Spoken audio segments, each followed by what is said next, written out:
Eh, apakah Bapak Edi Sumaria sebagai narasumber kita sudah masuk ke dalam Zoom? Ya, selamat pagi, Mbak Farah. Nah,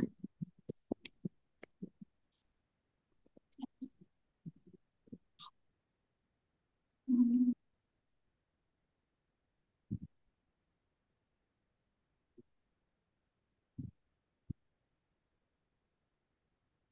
Selamat pagi, Ketua. Selamat pagi Pak Edi. eh, eh, atau kita mulai saja ya Bapak Ibu. Apakah bisa kita mulai sekarang?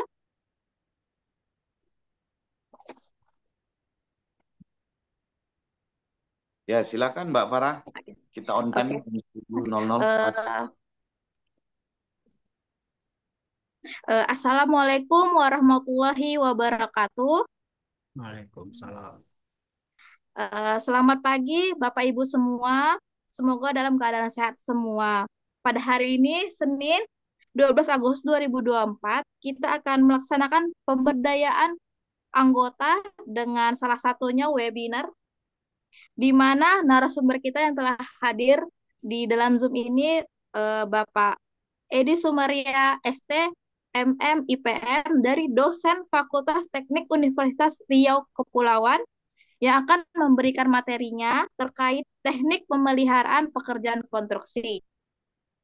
Sebelum itu, sebelum kita memulai untuk pemberi materinya, mohon kiranya Bapak Ibu semua dapat membuka kamera untuk kita memberikan untuk dokumentasi sebentar sebelum kita mulai dengan kata sambutan dari Ketua Umum Apeknas DPN.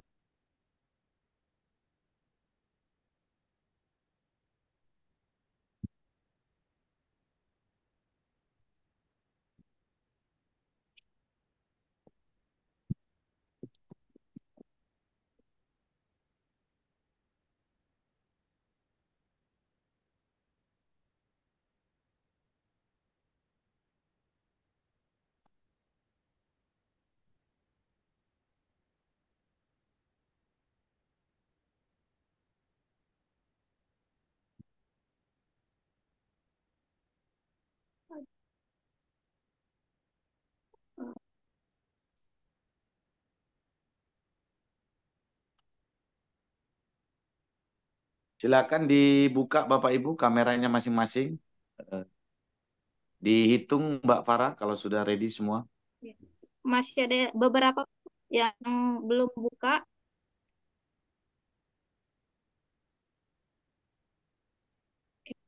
Kita kita mulai saja. Oke. Sebentar ya Bapak. Satu, dua, tiga.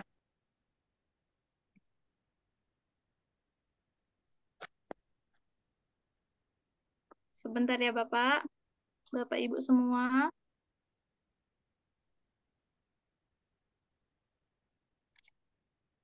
Satu, dua, tiga.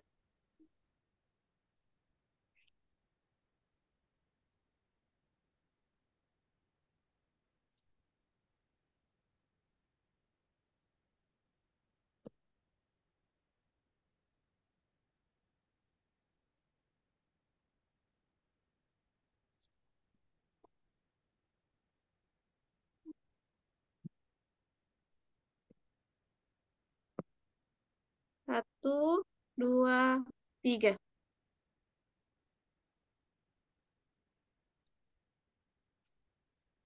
Oke, Oke, Bapak Ibu, terima kasih untuk foto dokumentasinya.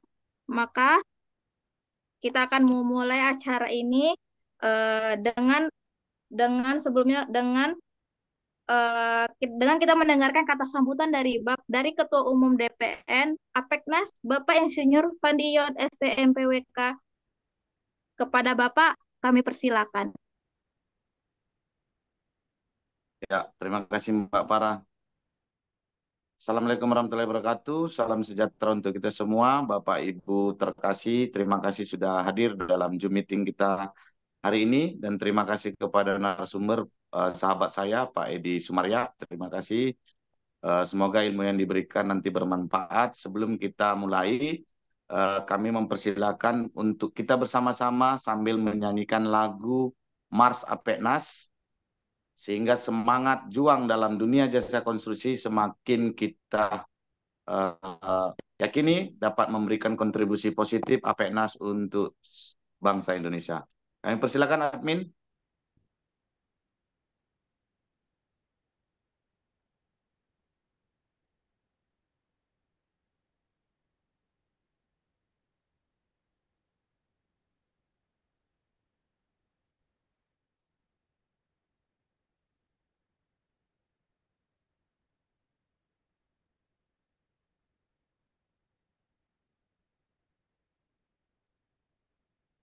Silakan Mbak Eka, diputar lagu Mars Apeknasnya.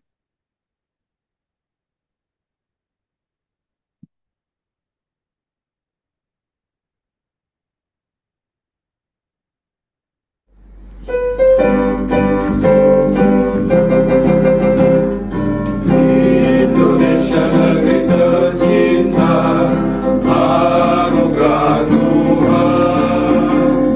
Kami pengusaha kontraktor, maju sejahtera, ciptakan peluang kerja, Apeknas jaya. Bangun negeri, satukan bangsa, demi ibu pertiwi. Jasa konstruksi Indonesia, maju majulah. Jasa konstruksi Indonesia, hebat hebatlah. Apeknas, Apeknas, Apeknas, Apeknas, sejahtera. Apeknas, Apeknas, Apeknas, Apeknas, untuk Indonesia. Tercinta, anugerah Tuhan. Kami pengusaha kontraktor, maju sejahtera, ciptakan peluang kerja, Apeknas jaya. Bangun negeri, satukan bangsa, demi ibu pertiwi. Jasa konstruksi Indonesia, maju majulah. Jasa konstruksi Indonesia, hebat hebatlah. Apeknas, Apeknas, Apeknas, Apeknas, sejahtera. Apeknas, Apeknas, Apeknas, Apeknas, untuk Indonesia.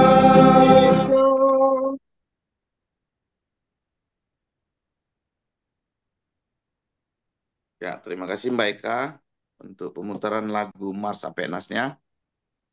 Bapak Ibu sekalian yang kami kasihi, hari ini kita akan mengangkat tema di dunia konstruksi terkait proses pemeliharaan, sehingga nanti Bapak Ibu yang bagi membutuhkan sertifikat dapat menghubungi call center kami 0811 777 8757 dengan Mbak Eka. Bisa dihubungi selesai daripada Zoom kita hari ini. Kemudian mohon diisi nanti admin kami akan memberikan link daftar hadir. Monggo diisi Bapak Ibu. Bagi para kontraktor maupun para akademisi yang hadir, silakan mengisi link daftar hadir. Untuk itu kami mempersilakan Bapak Edi Sumarya menyampaikan presentasinya. Silakan admin dibuat menjadi admin 2 untuk narasumber. Nanti setelah Bapak Edi menyampaikan presentasi beliau, silakan Bapak Ibu yang mau bertanya dapat disampaikan melalui chatting room yang ada di chatting obrolan. Silakan Pak Edi.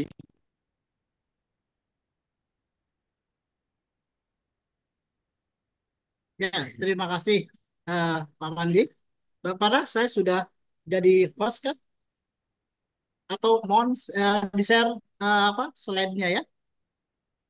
Oke, baik.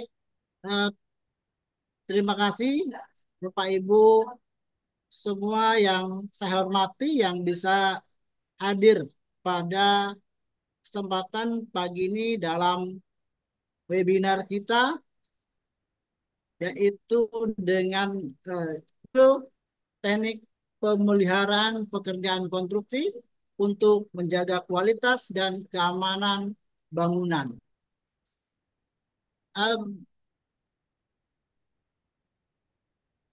Baik, kan sudah bisa share? Sudah bisa, Pak? Oke.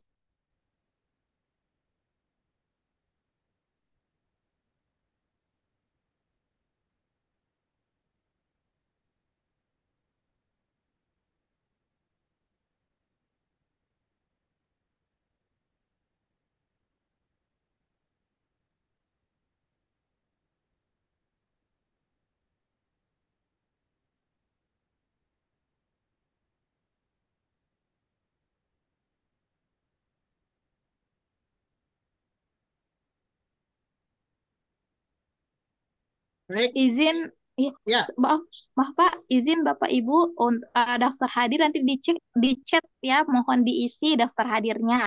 Terima kasih. Boleh Pak, silakan Bapak untuk presentasinya. Oke, baik. Sebelumnya kita mulai. Saya sampaikan salam. Assalamualaikum warahmatullahi wabarakatuh. Salam sejahtera buat kita semua. Om Swastiastu, Namo Buddhaya, salam kebajikan. Rahayu, Rahayu. Salam konstruksi.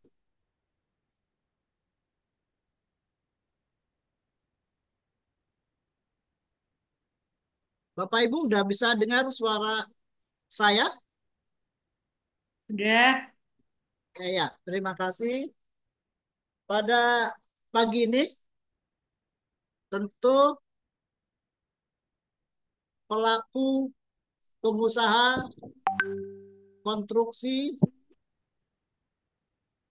sudah terbiasa dalam hal uh, perawatan di dalam pelaksanaan konstruksi pasca pelaksanaan pembangunan konstruksi. Nah, untuk teknik pemeliharaan dan juga perawatan dalam pekerjaan konstruksi tentunya ada beberapa yang kita pahami semua. Sebelum secara teknis saya menjelaskan pada hal pemeliharaan, ada beberapa yang tentu perlu disampaikan bahwa jaminan pemeliharaan untuk konstruksi itu adalah sebuah garansi. Nah, sebuah garansi atas pekerjaan konstruksi yang tentunya ada masa pemeliharaan setelah pekerjaan itu selesai. Nah, jadi dalam Peraturan Presiden Nomor 16 Tahun 2018 yang sekarang sudah diperbarui dalam Perpres Nomor 12 Tahun 2021 bahwa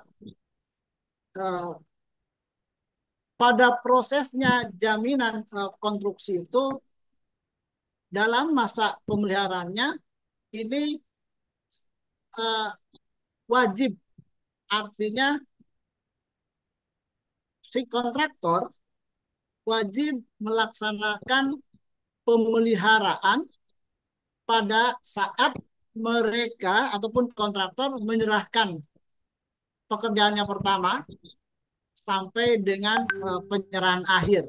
Nah, jelas di dalam Peraturan Presiden Nomor 12 ini tentunya para bapak-bapak yang ada di Zoom pada pagi ini sudah terbiasa, tetapi saya mengingatkan untuk mungkin rekan-rekan yang belum eh, beraktivitas dalam dunia konstruksi, maka ini menjadi penting. Masa pada saat pemeliharaan itu antara 6 bulan, antara 3 bulan sampai dengan 6 bulan, tergantung bagaimana kondisi bangunannya, konstruksi bangunannya. Nah, di dalam eh, masa itu tentunya kita paham bahwa kontraktor itu kan tidak 100% dibayarkan untuk apa jasa pekerjaannya, tetapi ada beberapa yang disebut dengan retensi ya. Nah, jadi untuk kontraktor mereka punya kewajiban untuk memantau hasil daripada pekerjaannya serta melakukan pemeliharaan agar tidak ada kerusakan pada bangunan yang dibuatnya. Jadi masa itulah yang harus dilakukan oleh kontraktor untuk bisa mencapai pembayaran 100%. Nah, biasanya semua memang tergantung pada kesepakatan, tapi pada umumnya ada 2 pola di dalam jaminan pemeliharaan konstruksi ini. Yang pertama retensi, yaitu menahan sebanyak 5% dari uh, apa total seluruh pembayaran, yang kemudian yang 5% itu akan dipakai sebagai jaminan pada masa pemeliharaan. Jadi apabila terjadi kerusakan pada bangunan, maka si kontraktor ini wajib memperbaiki daripada kerusakannya yang ada pada bangunan yang diserahkan. Lalu kemudian pola jaminan yang kedua adalah pola layanan yang akan diberikan ataupun juga haknya setelah selesai itu, ini harus membuat dan juga menyerahkan surat jaminan pemeliharaan yang diterbitkan oleh bank. Dan kontraktor tentunya dengan melakukan pemeliharaan terhadap hasil daripada pekerjaannya, dan semua kesanggupan bank untuk kembali membayarkan setelah masa dari kontrak pemeliharaannya selesai, ya, dan kemudian yang 5% itu baru akan diterima sepenuhnya oleh kontraktor. Kemudian yang menjadi penting pada proses pemeliharaan ini, dari slide yang kita lihat ini ada 5 poin yang tentu semua menjadi penting pada proses pemeliharaan untuk bangunan konstruksi. Yang pertama di sini memperpanjang umur bangunan. Nah, dengan melakukan pemeliharaan, maka umur bangunan bisa menjadi lebih panjang. Dan kemudian untuk memperpanjang umur bangunan ini, maka perlu dilakukan sebuah perawatan yang pasti, tentunya untuk memperbaiki daripada bagian-bagian uh, bangunan yang uh, yang rusak, yang tentu bisa digunakan juga dengan baik setelah dilakukan perawatan. Nah, pemeliharaan ini merupakan sebuah usaha dalam mempertahankan bangunan agar kondisinya tetap baik untuk melindungi daripada faktor-faktor yang dapat merusak bangunan secara keseluruhan. Kemudian yang kedua, hal yang menjadi penting dalam pemeliharaan bangunan konstruksi tentunya bagaimana bangunan itu supaya tidak rusak lebih lanjut. Maka mencegah kerusakan yang lebih lanjut di dalam pemeliharaan tentunya harus tepat waktu. Artinya, ketika diketahui ada sesuatu yang memang berindikasi untuk menjadi rusak yang lebih parah, maka perlu dilakukan perbaikan. Ini untuk membantu terjadinya tentunya kerusakan-kerusakan bangunan yang lebih parah. Ya.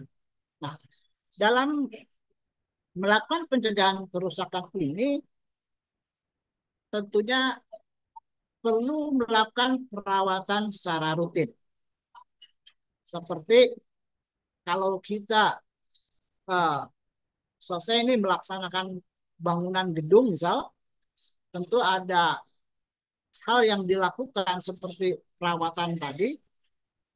Ini contoh misal ada apa tuh atap ataupun apa ya kalau di uh, uh, bangunan gedung itu atap-atap yang bocor misalnya sambungannya terlalu apa ataupun juga dengan apa pakunya uh, yang longgar dan lainnya hingga bisa bocor. Nah, maka ini sedikit demi sedikit ketika ada hal seperti itu harus dilakukan segera untuk mencegah terjadinya kerusakan yang lebih besar.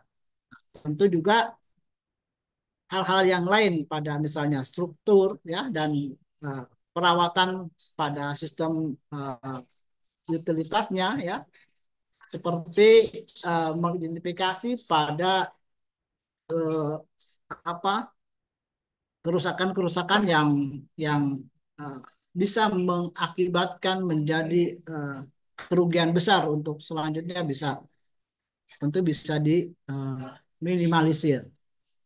Nah, jadi dengan kita melakukan uh, perawatan, kita bisa memperpanjang umur bangunan, kita bisa mencegah kerusakan lebih lanjut, dan juga kita bisa mempertahankan nilai aset daripada uh, bangunan.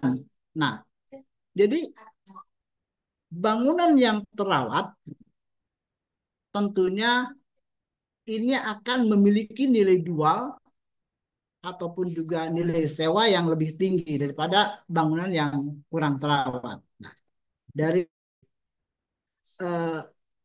investasi dalam pemeliharaan ini juga bisa melindungi nilai properti kita dari penurunan akibat kerusakan ataupun juga keausan yang tidak terkontrol. Nah, kemudian yang keempat,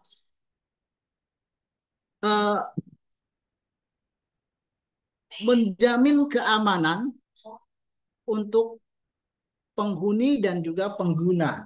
Nah, ini sangat penting.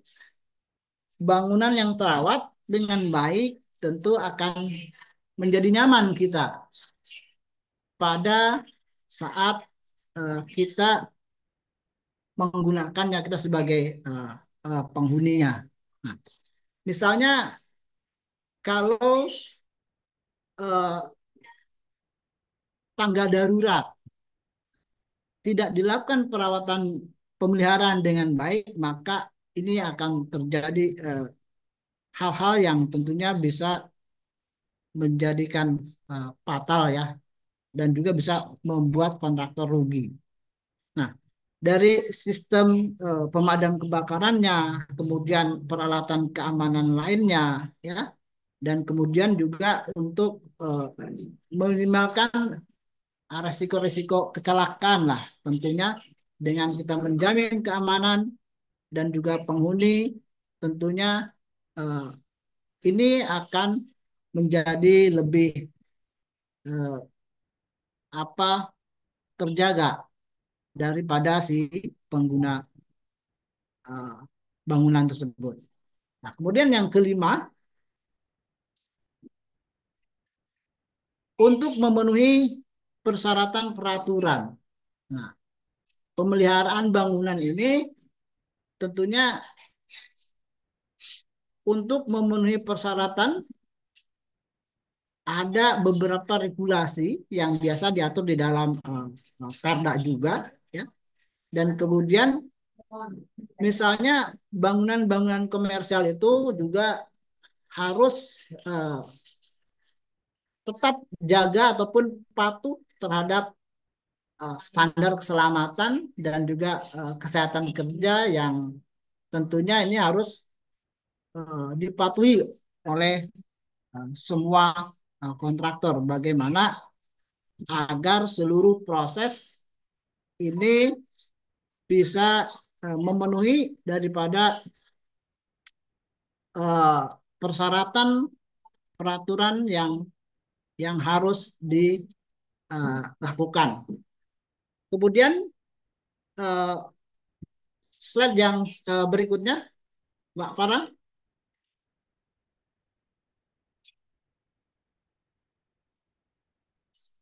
Nah, dari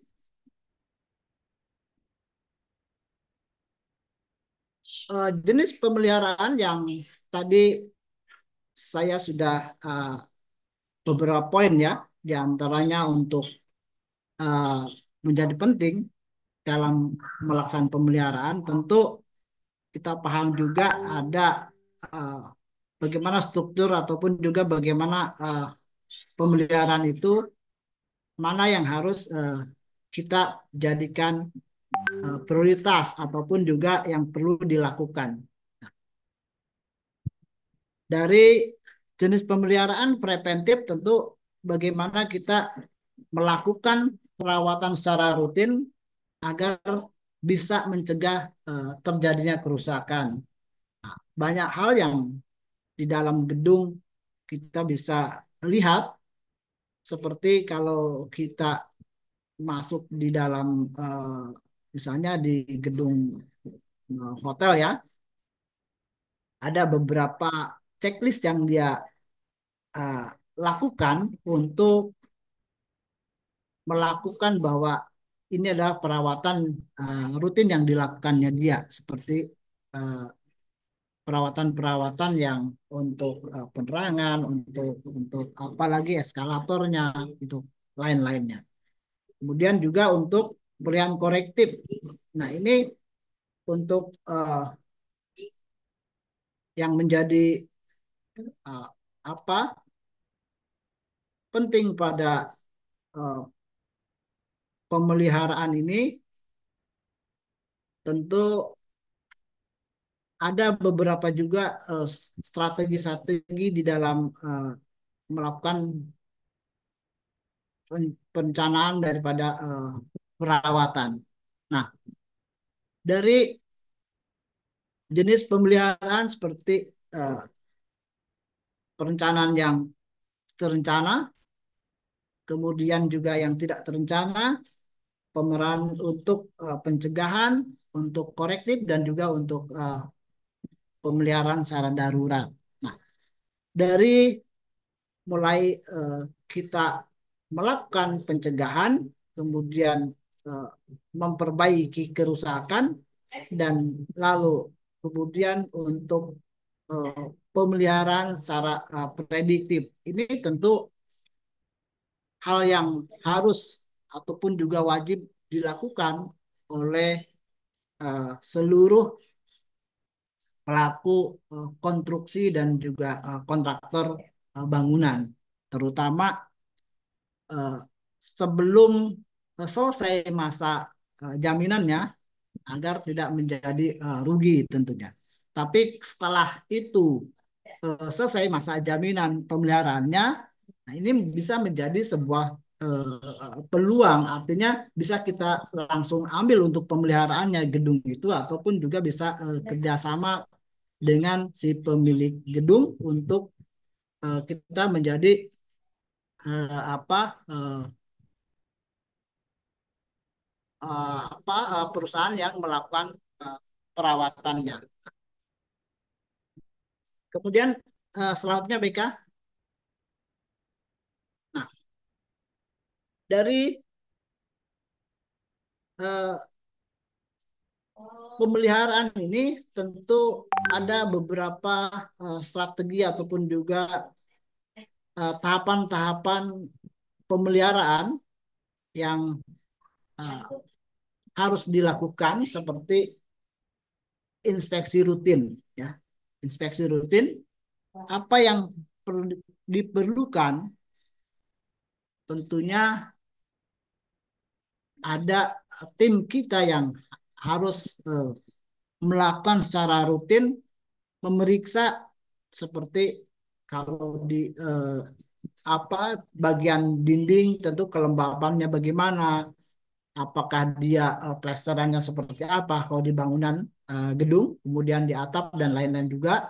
Lalu eh, di dalam strategi pemilihan bangunan ini, pemeliharaan bangunan ini, selain daripada eh, apa pengecekan secara rutin, pengecekan secara rutin ini juga setelah dilakukan pemeriksaan juga perlu dilakukan pembersihan, ya. Pembersihan, kemudian dengan melakukan pembersihan maka kita akan tahu hal-hal yang kecil, hal-hal yang sifatnya kerusakan minor yang menjadi penyebab kemudian jika dibiarkan bisa menjadi sebuah kerusakan yang besar. Maka dilakukan perbaikan-perbaikan yang kecil, dan lalu kemudian ketika ada komponen atau material yang rusak dilakukan penggantian, dan kalau memang itu eh, akhirnya perlu dilakukan renovasi ataupun juga perbaikan besar, maka ini akan eh, dilakukan melalui beberapa proses. Jadi kita lakukan inspeksi, kemudian bagaimana setelah tahu dilakukan pembersihan dan lalu diperbaikan secara perbaikan minor bagaimana, tetapi setelah dilakukan perbaikan minor masih tetap, maka kita melakukan eh, penggantian ataupun melakukan perubahan renovasi daripada eh, yang rusak untuk kembali menjadi baik tentunya. Nah, untuk selanjutnya Mbak Farah. Nah, ini contoh-contoh untuk pemeliharaan daripada eh, bangunan gedung berdasarkan pada elemen bangunan. Ini Bapak Ibu yang terbiasa, sekali lagi mungkin eh, udah umum lah ya, tapi eh, saya membawakan ini untuk mengingatkan kembali bahwa pentingnya pemeliharaan di dalam konstruksi bangunan ini tentu bagaimana kita untuk keberlanjutan dalam berbisnis, tentunya ini salah satu akhir daripada pekerjaan kita yang pastinya masih di dalam eh, area tanggung jawab kontraktornya sebelum masa jaminan pemeliharaan itu selesai.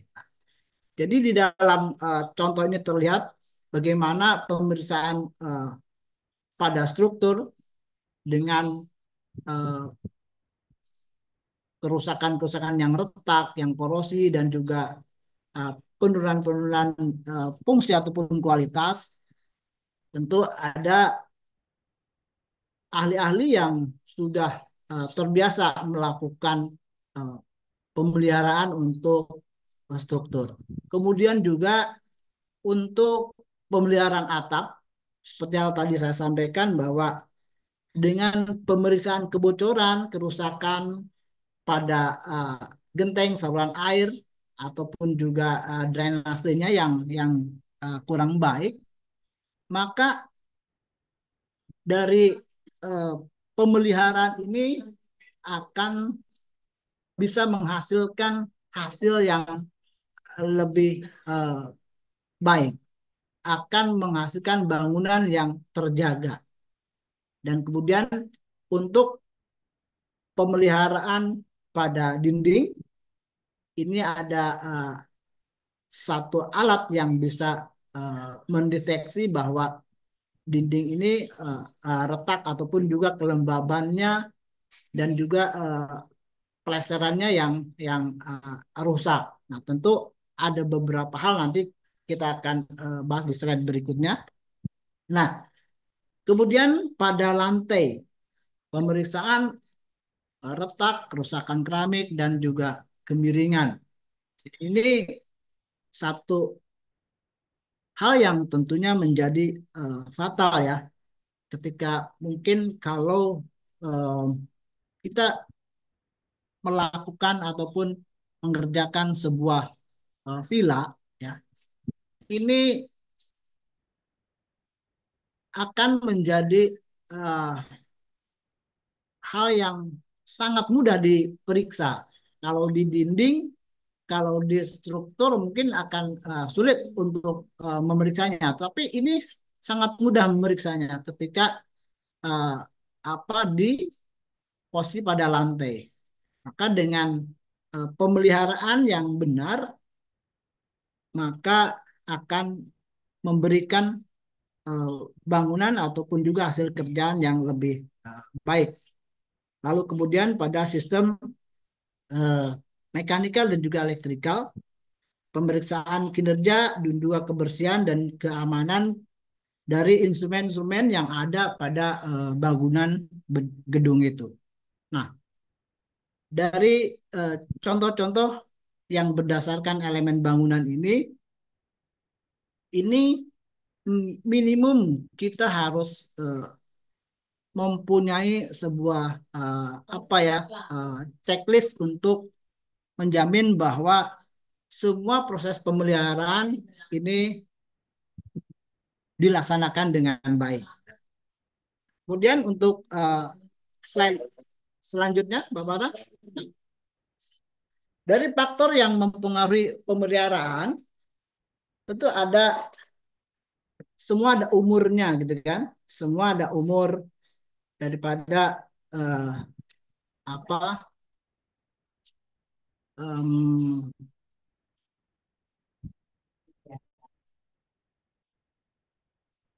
umur-umur bangunan gitu ya. Umur bangunan itu terlihat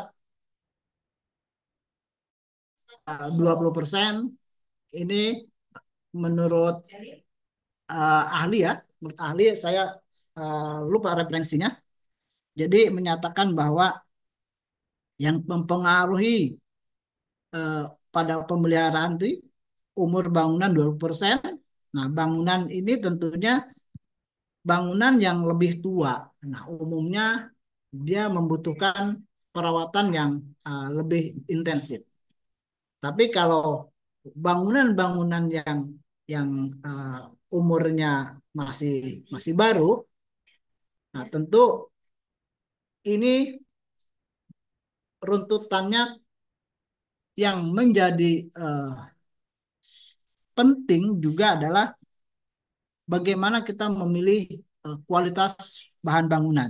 Nah, di dalam faktor yang mempengaruhi pemeliharaan ini untuk bahan bangunan ini 40%. Nah, bahan bangunan ini tentunya bahan bangunan yang berkualitas tinggi yang akan lebih tahan lama dan juga dengan pemasangan dan juga dengan desain yang sesuai yang benar menurut ahli-ahlinya yang dikerjakan oleh para ahlinya. Nah, yang berikutnya kondisi pada lingkungan ini 10% yang tentu faktor yang mempengaruhinya adalah eh, cuaca, suhu, kelembapan, ya. Ini juga bisa mempengaruhi pada kondisi bangunan. Lalu kemudian yang 20% ini adalah penggunaannya, penggunaan bangunan. Nah, bagaimana intensitas penggunaan bangunan ini yang akan bisa mempengaruhi tingkat keausannya. Nah, artinya untuk tingkat keausan kalau kita eh, tadi bicara contoh lantai, lantai itu kalau sering tergesek, nah, maka akan menjadi eh, apa rusak, tetapi ini hanya pada posisi-posisi yang tertentu saja, yang misalnya kalau ada kursi yang apa kursi yang bergerak gitu ya, lalu kemudian jika ada perlakuan yang tidak wajar misalnya untuk dipakai narik barang, maka si keramik akan kena gores gitu. Nah kemudian untuk yang faktor selanjutnya dalam eh, pemeliharaan ini yang mampu mempengaruhinya adalah anggaran. Anggaran ini 10% yang tentunya anggaran daripada 10% ini bisa mempengaruhi pada pemeliharaan yang karena anggarannya eh, terbatas gitu. Terbatasnya anggaran yang kemudian bisa bisa masuk pada membatasi jenis-jenis pada frekuensinya pemeliharaan. Artinya kalau anggarannya eh, sedikit gitu kan untuk pemeliharaan, maka ini juga akan mempengaruhi pada efek bangunannya. Nah, jadi dari faktor yang pengaruh ini kita bisa lihat keseluruhan yang menjadi 20% adalah faktor bangunan, yang menjadi paling besarnya adalah kualitas daripada bahannya. Nah, kita paham ya bagaimana untuk mendapatkan sebuah keuntungan, tetapi jangan sampai kita eh, mengurangi daripada kualitas bahan, karena ini akan berdampak pada keamanan dan juga kualitas daripada bangunan tersebut. Nah, kemudian yang selanjutnya Mbak Farah, nah dari yang tadi saya sampaikan, saya tarik kesimpulan bahwa pemeliharaan bangunan itu sangat penting untuk menjaga kualitas dan keamanan. Pemeliharaan itu harus dilakukan secara rutin dan sistematis agar tentunya bangunan yang kita miliki bisa uh, bertambah nilai asetnya. Dan kemudian setiap bangunan memiliki kebutuhan pemeliharaan yang berbeda-beda. Dengan pemeliharaan yang baik, maka umur bangunan dapat diperpanjang dan pasti nilai aset akan meningkat. Baik, sampai di sini untuk pemaparan yang saya sampaikan dalam webinar kali ini, teknik pemeliharaan pekerjaan konstruksi untuk menjaga kualitas dan keamanan bangunan. Terima kasih. Assalamualaikum warahmatullahi wabarakatuh. Saya kembalikan ke uh, moderator.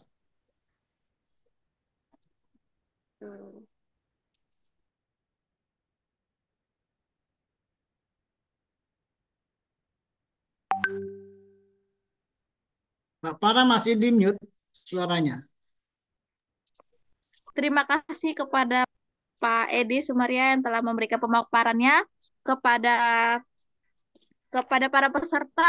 Eh, apakah ada yang ingin bertanya?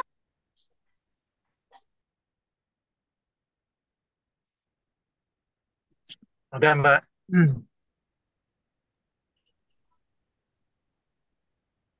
Halo. Iya, boleh, boleh Pak, silakan.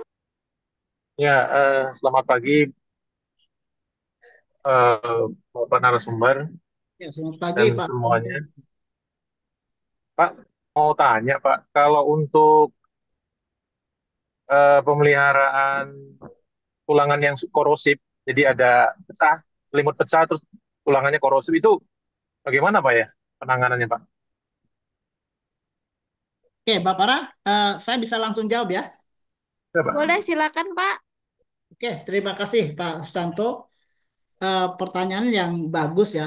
Nah, tadi eh, di slide terakhir ya sebelum kesimpulan itu ada eh, pemilihan bahan ya.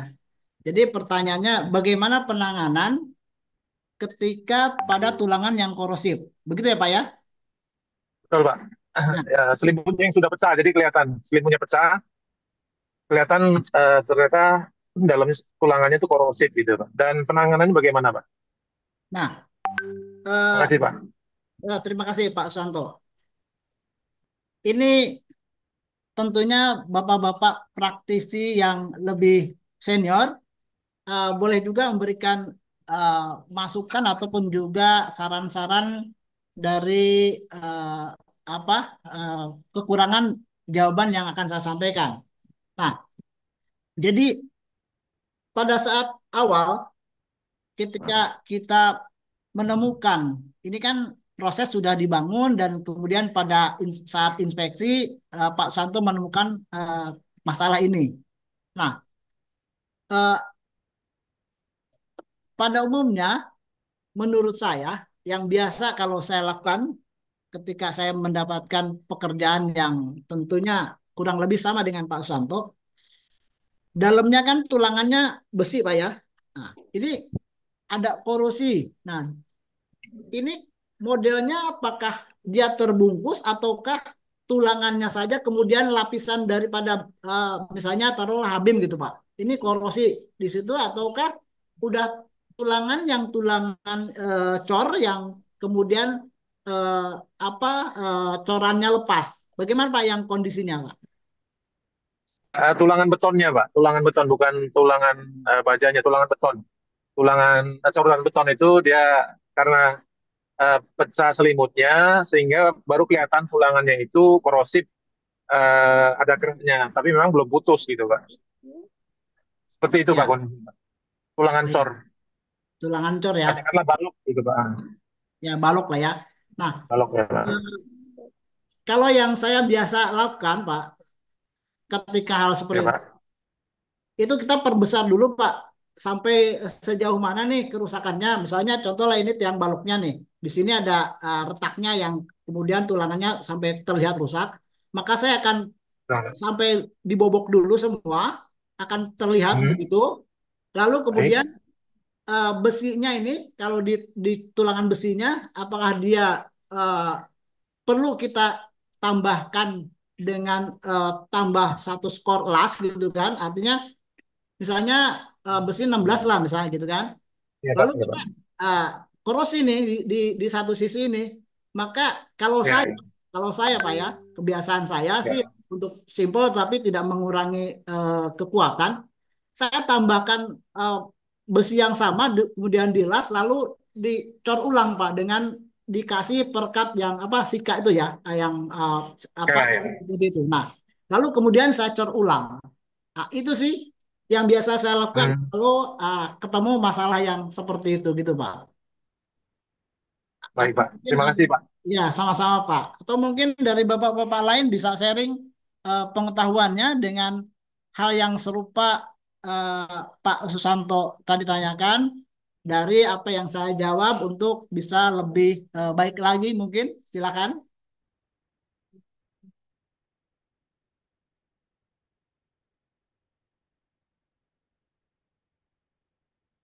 Iya, silakan Mbak Ika, saya kembalikan. Eh, Terima kasih kepada Bapak Susanto. Ada lagi Bapak Ibu yang ingin bertanya?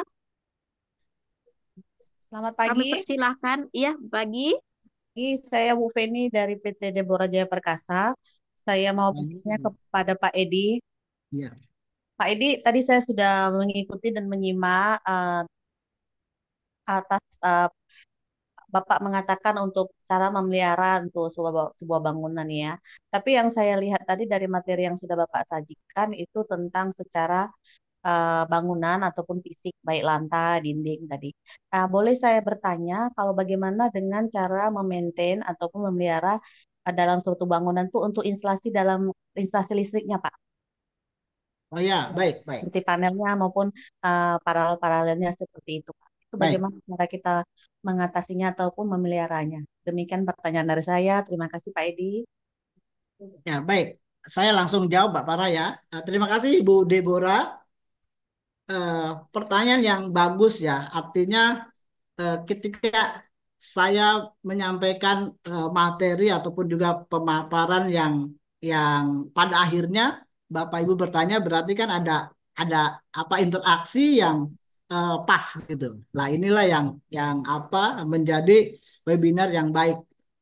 Jadi eh, pertanyaan tadi Bu Deborah bagaimana perawatan untuk di elektrikal seperti itu ya Bu ya?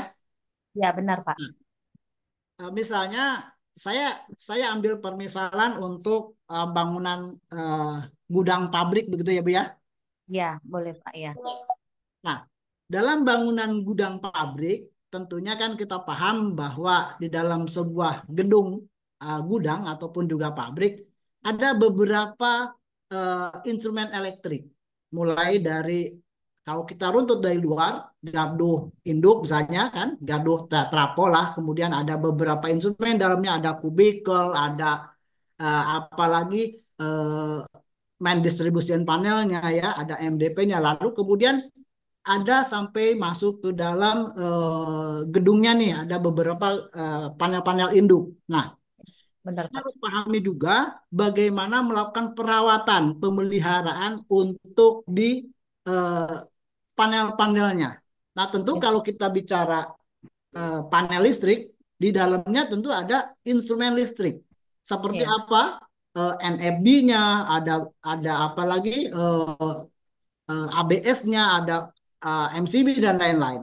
Itu ya, untuk di apa namanya panel distribusi ya Bu ya. Nah, ya, bagaimana melakukan perawatannya? Tentu Ibu harus punya checklist yang pertama di dalam panel itu.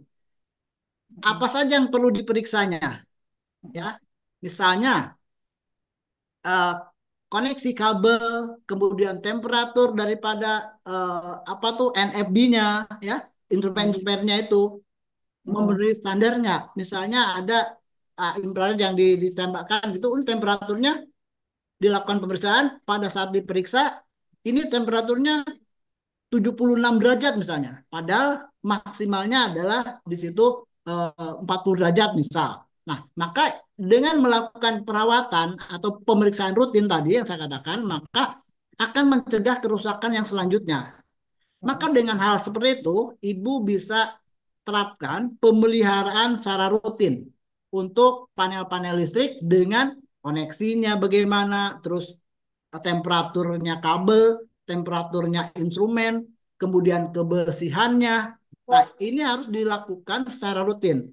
Itu satu hal dalam panel distribusi misalnya. Lalu kemudian ada jalur instalasinya. Nah, pada instalasinya juga tentu harus diperiksa, jangan sampai em, ada di dalam trackingnya, tracking kabel ya. Kalau kita dari di pabrik ini di gudang dari panel distribusi, kalau dia lewat atas kan ada tracking tuh, ada tracking kabel. Jangan benar, sampai Pak. ada di atas kabel track itu ada pipa ataupun ada eh, benda lain yang Iya. kemudian bisa mempengaruhi dan bisa merusak pada insulasinya kabel listrik. Nah, ini Oh, juga perlu dilakukan pemeriksaan. tentunya tidak harus rutin kalau seperti itu, tetapi mungkin berkala 1 bulan sekali. Tetapi yang untuk di dalam panel tadi, Ibu harus buat checklist pemeliharaan pada panel distribusi itu. Dan kemudian Ibu harus punya keterangan di dalam panel itu. NFB nomor sekian, ini untuk kemana? Agar untuk memudahkan ketika ada kerusakan di gedung yang lainnya yang bersumber dari situ. Jadi Ibu tidak semua matikan, tetapi bisa NFBC itu ya yang harus dimatikan untuk dilakukan perawatan, untuk dilakukan perbaikannya. Nah, jadi itu Bu, yang terpenting Ibu punya checklist perawatannya, kemudian yang harian, yang bulanan, yang kemudian tahunan, dan kondisi-kondisi di dalam instalasinya juga Ibu harus perhatikan. Itu mungkin eh, jawaban dari saya, Bu. Terima kasih, Bu. Berarti Pak, masa perawatannya itu lebih lebih cepat kita lakukan ada untuk dalam listrik listrikannya daripada bangunannya ya Pak ya. Lebih nah kayak tadi kan Bapak juga menjelaskan untuk bangunan 3 sampai 6 bulan untuk masa perawatan. Tapi kalau untuk kelistrikan apa sebaiknya kita lakukan lebih lebih short gitu, maksudnya lebih singkat atau sebulan sekali kayak Bapak sampaikan tadi ya. Oh, enggak. Lebih Gini, Bu. Yang tadi Heeh, saya sampaikan itu adalah jaminan pemeliharaan pada saat Ibu membangun sebuah gedung. Ibu bangun nih sebuah gedung, udah selesai. Nah, heeh, ada masa retensi disebutnya. Jadi seharusnya Ibu dibayar 100%, tapi heeh. si pemilik gedung itu tidak membayar 100%, tapi membayarnya 90%, yang 5% itu adalah retensi. Jaminan untuk pemeliharaannya, Bu.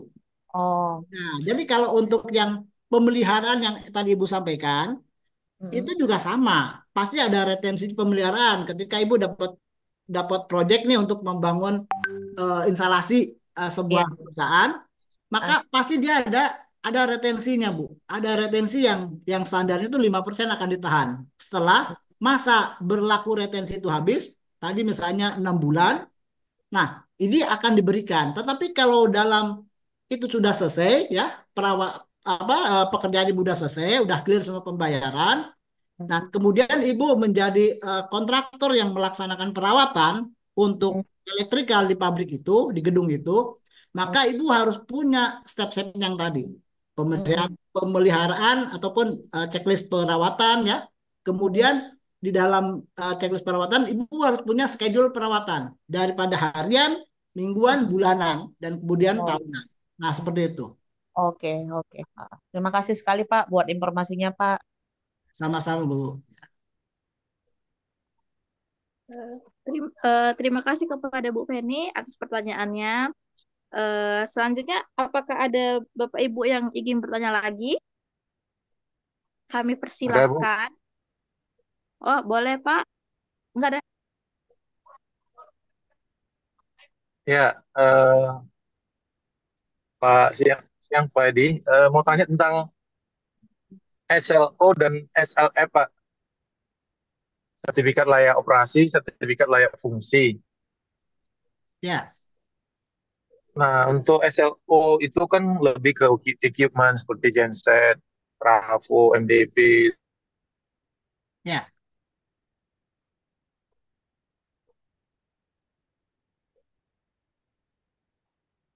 Jadi yang Bapak tanyakannya Pak, izin Pak, Pak Santo.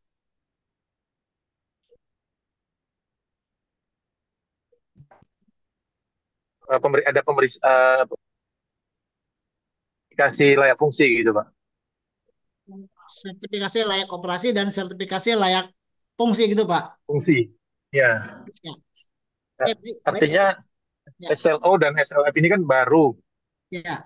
Mungkin tahun 2002 atau 2001. Inilah. Jadi sekarang kan ini kan, tapi bangunan itu kan misalnya sudah bangun tahun 80-an gitu. Jadi harus sertifikasi. Nah itu kira-kira bagaimana Pak ya? Mungkin pencerahannya Pak Edi. Makasih Pak Edi. Iya, sama-sama. Baik, Pak Santo. Ini izin ya, sepengetahuan saya Pak Santo, yang mungkin ya tadi saya sampaikan juga ada senior-senior yang praktisi maupun juga akademisi yang lebih menguasai. Tapi sepengetahuan saya untuk hal-hal yang seperti yang Pak Santo tanyakan, ini kan ada peraturan yang tentu di dalam eh, apa PUPR ya. di dalam kementerian yang khusus penangani pekerjaan ini ada aturan-aturan yang harus diikutin. Nah, tadi dalam slide saya itu kan ada bagaimana supaya kita tetap mengikuti aturan persyaratan daripada bangunan gedung itu. Nah, selama kita mengikuti aturan atau regulasi yang ditetapkan oleh pemerintah, ya sebaiknya kita mengikuti aturan itu. Sebaiknya. Kenapa? Karena untuk menjaga keberlangsungan bisnis kita. Kalau misal aturannya saya nggak paham berapa tahun dia harus resertifikasi ya. Tetapi pasti ada acuan ketika eh, contoh tadi dengan Pak Santo sampaikan sudah 20 tahun. Berarti harus ada pengecekan layak operasi dan ada apa ya apa ya IALK atau apa ya. Nah, untuk layak operasi itu dan juga layak fungsi. Nah, itu memang ada sertifikasi khusus yang asosiasi untuk mengeluarkan sertifikasi itu. Nah, tentu ada standar-standar yang memang kita harus harus ikuti, tidak bisa kita tidak ikutin. Seperti halnya di dalam standar manajemen mutu ya. Dalam klausul-klausulnya itu kita harus harus tetap harus kita ikutin, tidak bisa kita lompat gitu. Kenapa? Kalau kita lompati ada sesuatu yang rugi juga kita, yang jadi masalah juga perusahaan kita. Maka saran saya sih untuk ke semua aturan yang menjadi penting, menjadi wajib, sebaiknya kita ikutin aturan itu, tetapi bagaimana kita bermain agar semuanya bisa berjalan dengan lancar dan mudah. Mungkin eh, itu saran saya dari Pak Santo. Baik, Pak Edi, terima kasih Pak Edi atas pencerahannya. Ini juga mungkin teman-teman eh, dengan pencerahan Pak Edi kan jadi lebih paham gitu Pak untuk SLO dan SLF Pak. Terima kasih Pak Edi. Sama-sama Pak.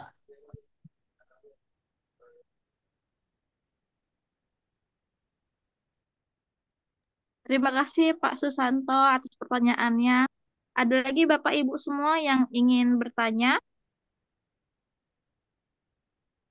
Atau nanti kalau misalnya masih ini, boleh eh, langsung hubungi kami, Apeknas, atau langsung Japri. Bapak boleh? Pak Edi? Silakan, silakan boleh. Boleh untuk langsung bertanya ke Pak Edi. Siapa tahu tidak mau di sini kali ya Pak. Mau langsung Japri. Nah, boleh silakan, silakan. Nah, oke. Sebelum itu, sebelum kita akhiri, Bapak Ibu, kami menginformasikan bahwa untuk sertifikat dan materinya akan kami kirimkan ke email Bapak Ibu semua ketika mengisi daftar hadir ya Bapak Ibu. Jadi harap isi daftar hadirnya ya Bapak Ibu. Oke. Kita tutup saja ya Bapak, bisa? Ya baik, sebelum Mbak Para tutup, sekali Boleh? lagi saya ucapkan terima kasih banyak kepada Bapak Ibu semua yang sudah berinteraksi juga dan saya mohon maaf jika ada salah-salah kata maupun hal-hal yang penyampaian saya yang tidak tepat. Mohon kiranya uh, itu kebodohan saya semata. Tetapi jika ada hal yang mungkin bisa sesuai, tepat, dan juga bisa bermanfaat, itulah untuk kebaikan kita semua. Saya akhiri, terima kasih. Selamat siang. Assalamualaikum warahmatullahi wabarakatuh. Salam konstruksi. Salam Terima konduksi. kasih. Waalaikumsalam Waalaikumsalam warahmatullahi wabarakatuh. Waalaikumsalam. warahmatullahi wabarakatuh. Sebelum mengakhiri acara webinar on pagi ini, terakhir kami ingin mengucapkan terima kasih kepada narasumber Pak Edi Sumaria, STMM IPM, serta semua peserta yang telah dengan penuh perhatian mengikuti webinar ini dari awal hingga akhir. Saya atas nama panitia juga ingin menyampaikan permohonan maaf jika ada kesalahan selama pelaksanaan webinar ini berlangsung. Akhir kata, wassalamualaikum warahmatullahi wabarakatuh. Waalaikumsalam. Terima kasih Bu Para.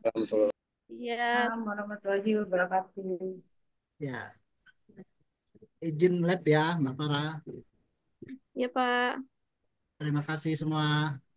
Terima kasih.